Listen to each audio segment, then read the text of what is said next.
What we have been told about this event is that these students were part of the school cadet group that decided to do their jogging at the riverside near the black water at Dikpe on the Saturday morning. They were 16 in number, comprising 11 girls and 5 boys. At the riverside, 10 of them, 8 girls and 2 boys, decided to join a canoe which was being handled by a young man to take a ride across the river to the Burkina Faso side of the Black Water River, which forms the border between the two countries, that is Ghana and Burkina Faso.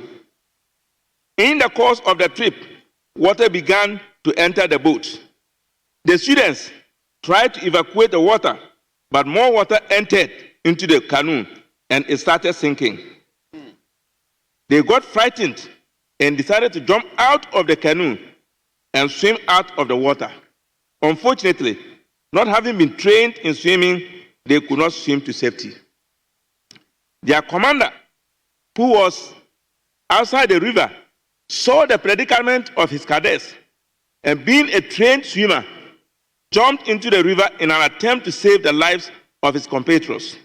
Indeed, he was able to bring out only 3, while the remaining 7 perished in the river.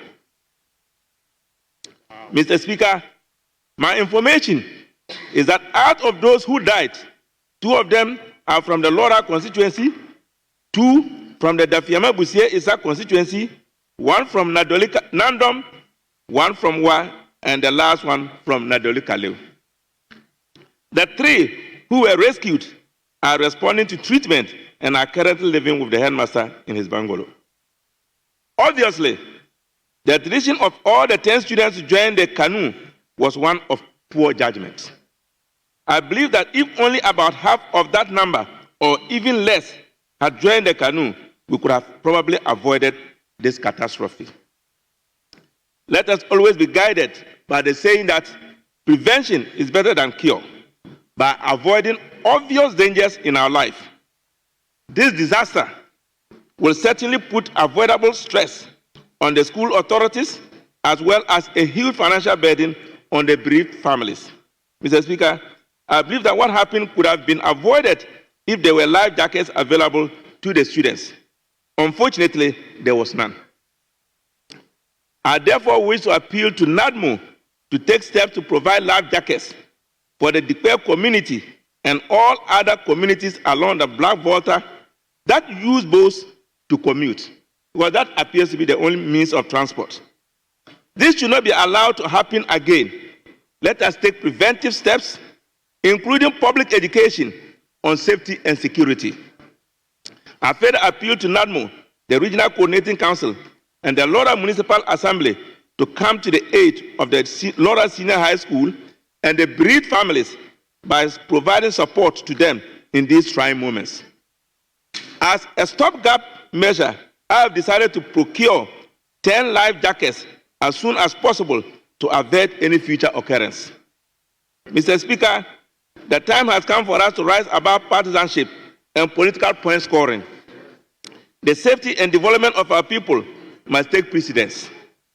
The death of these 7 students should serve as a national wake-up call, an alarm bell sounding from the banks of the Black Water at Dikpe, urging us to act.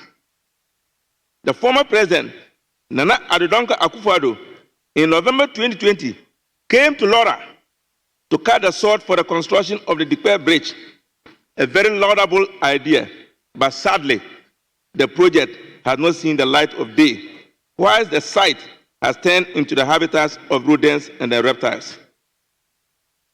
Mr. Speaker, on my part, I wish to use this platform to make an urgent appeal to the Honorable Minister for Roads and Highways to take up the construction of the Dikpe Bridge project seriously and as a matter of national priority. We cannot afford to lose more lives. We cannot allow the dreams of our young people to be buried beneath the waters of negligence. Let this House remember these 7 students, not just with words, but with action. I have already sent a delegation to go and commiserate with the headmaster and staff of the school, as well as the entire student body.